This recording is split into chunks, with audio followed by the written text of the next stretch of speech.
بسم اللہ الرحمن الرحیم۔ اللہ اکبر، سبحان اللہ، الحمدللہ، استغفر اللہ۔ الصلاۃ والسلام علیک یا رسول اللہ صلی اللہ علیہ وآلہ وسلم۔ ناظرین، ہمارے چینل پہ بہت زیادہ موصول ہونے والی کالز کے حساب سے میں یہ ویڈیو بنا رہا ہوں، جس میں جہاں اور بہت سارے جو ہے وہ پریشانیاں اور معاملات ہمارے گھروں کی زندگی کو جو ہے وہ پریشانیوں میں مبتلا کیے ہوئے ہیں، ایک اور معاملہ بھی یہ ہے کہ خاوند اور بیوی میں بگڑتے ہوئے تعلقات جو ہیں وہ بہت ایسے معاملات ہیں جو کہ بالکل ہی نہیں ہونے چاہیے۔ اسی کے لیے میں نے سوچا کہ آج کچھ ایسا ذکر دیا جائے کہ وہ گھر جن گھروں میں بغیر کسی وجہ کے جو غلط فہمیوں کی بیس پہ جو تعلقات میں جو اثرات ہو رہے ہیں، اور ان کا اثر اگر بچے ہیں تو بچوں پہ بہت زیادہ پڑ رہا ہوتا ہے۔ گھر میں ہر وقت لڑائی جھگڑے، رونا دھونا اور بچوں کی پریشانیاں، ایک ڈپریشن سا ماحول، یہ زندگی میں یقین کیجئے کہ کروڑوں اربوں روپے بھی ہوں تو یہ سکون نہیں لا سکتا ہے جب تک ماں باپ یعنی میاں بیوی کے درمیان میں محبت نہ پیدا ہو۔ اس لیے کہ ماں باپ جو والدین ہوتے ہیں بچوں کے، میاں بیوی، گھر کے دونوں بڑے ایک ستون ہوتے ہیں۔ یہ دونوں ایسے ستون ہوتے ہیں کہ جو کہ گھر کی بیسیکلی چھت کو سنبھالے ہوئے ہوتے ہیں، جس چھت کے سائے تلے میں بچے زندگی گزار رہے ہوتے ہیں۔ اگر یہ دونوں ستون ہی کمزور پڑ جائیں اپنی جگہ پر تو اس کا اثر بچوں کی زندگی پہ جو پڑتا ہے وہ آرام و سکون کے علاوہ ہٹ کے بچوں کے جو معاملات ہیں زندگی کے، جن میں ان کی پڑھائی ہے، ان کی گروتھ، ان کی جو کیریکٹر بلڈنگ ہے اور ان کے جو روحانی ترقی ہوتی ہے، ان کا جو کانفیڈنس لیول ہوتا ہے، ان میں جو صبر، استقامت اور عزت کے معاملات دینی و دنیاوی تمام کے تمام ہی بڑے سفر ہو کے رہ جاتے ہیں۔ سفر سے مراد ہے کہ بڑے ان کے اوپر اثر پڑتا ہے بڑے برے طریقے کا۔ تو والدین اپنی جگہ پر اگر وہ احتیاط نہیں کرتے تو ان کو اس بارے میں بہت سوچنا چاہیے کہ ہم اپنے بچوں کی زندگی پہ ظلم کر رہے ہیں اس قسم کے جو ہے وہ ماحول کو پیدا کر کے۔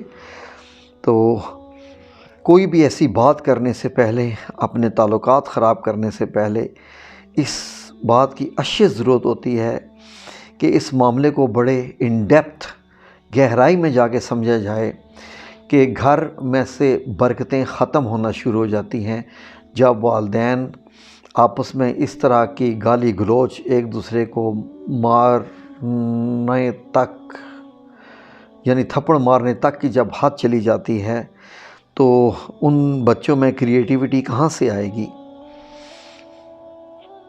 میری اللہ رب العزت سے دعا ہے کہ اللہ کرے کہ ایسے معاملات کسی گھر میں بھی نہ ہوں، کیونکہ جب اس قسم کے معاملات آتے ہیں تو ہر قسم کی جو ہے وہ نحوست بھی گھر میں جو ہے وہ شامل ہونا شروع ہو جاتی ہے۔ تو میں نے سوچا کہ آپ سب لوگوں کے ساتھ کچھ ایسے ذکر شامل کیے جائیں جن کے کرنے کے بعد اللہ رب العزت ایسا کرے کہ آپ سب لوگوں کی زندگیوں میں برکتیں آ جائیں، میاں بیوی میں محبت پیدا ہونے شروع ہو جائے۔ یہ دونوں رشتے میں سمجھتا ہوں کہ ایسے ہونے چاہیے کہ ان میں دوستی کا عنصر ہونا چاہیے، بے انتہا قسم کی ان میں دوستی ہونی چاہیے۔ جتنی ان میں گہرائی ہوگی، جتنی دوستی ہوگی، اتنے ہی یہ رشتے مضبوط ہوں گے۔ کتنا ہی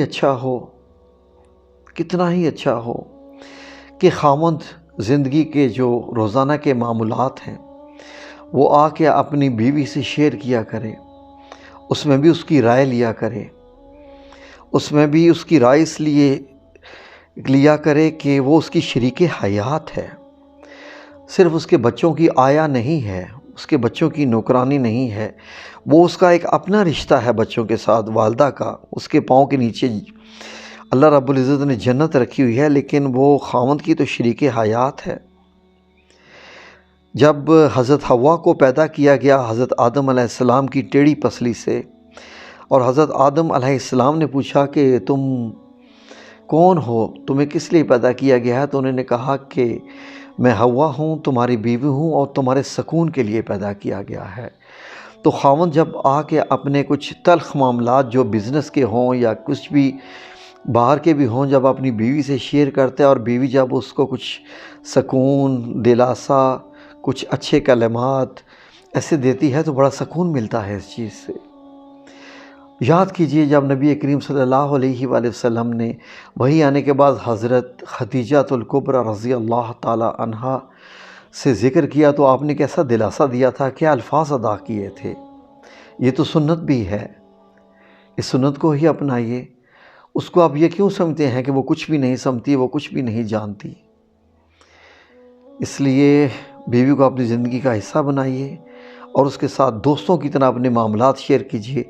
اور یہ چند آیات ہیں جو میں آپ کی خدمت میں پیش کر رہا ہوں، جو ابھی اسکرین میں آ رہی ہیں، ان کے سارے اسکرین شاٹ لے لیجئے اور ان کا ورد کرنا شروع کر دیجئے۔ کھلا ذکر کیجئے، جتنا بھی کرنا چاہیں کر لیجئے، دن میں جب یاد آ جائے پڑھ لیجئے۔ کوئی کسی کی ممانعت نہیں ہے کہ 100 بار پڑھے، 70 بار پڑھے۔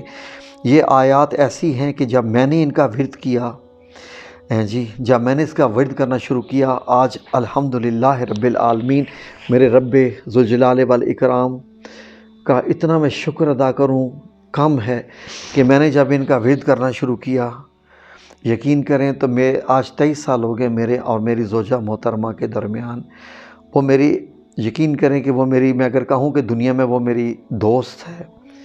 میں اللہ رب العزت کو بھی اپنا دوست کہتا ہوں، نبی کریم صلی اللہ علیہ وسلم، اور دنیا میں اس وقت اگر میری کوئی دوست ہے میرے ساتھ تو میری زوجہ محترمہ ہے۔ یقین کیجئے شاید اسی آیت کا اثر ہے جس کا میں ورد اکثر کرتا رہتا تھا، یہ آپ کی خدمت میں حاضر ہے۔ اس کو بھی آپ اپنی زندگی کا اثر جو ہے وہ زندگی میں شامل کر لیجئے، دیکھیے آپ کی زندگی کیسے بدل جائے گی۔ اور کچھ اور بھی آیات ہیں انشاءاللہ، ان کا بھی ورد کیجئے، دیکھیے اللہ رب العزت آپ کی زندگی میں کیسا اثر دے گا۔ آپ اس کے معنی پہ غور کریں نا کہ اے ہمارے رب، ہماری بیویوں اور ہماری اولاد سے ہمیں آنکھوں کی ٹھنڈک عطا فرما اور ہمیں پرہیزگاروں کا پیشوا بنا دے۔ اس سے اندازہ لگا لیجئے کہ اس کا معنی کیسا ہے۔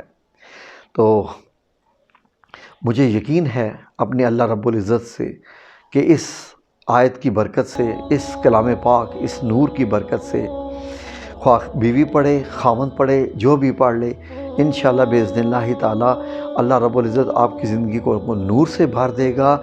آپ کے گھر میں سکھ، چین اور ایسا امن اور ایسی خوشحالی انشاءاللہ رہے گی کہ آپ کے بچے بھی جو ہے وہ اس امن کی چھاؤں تلے انشاءاللہ ترقی پائیں گے اور ترقی کریں گے، ایسی کہ روحانی بھی، نورانی بھی، دینی بھی، دنیاوی بھی، انشاءاللہ باذن اللہ تعالی۔ آمین یا رب العالمین برحمتک یا ارحم الراحمین۔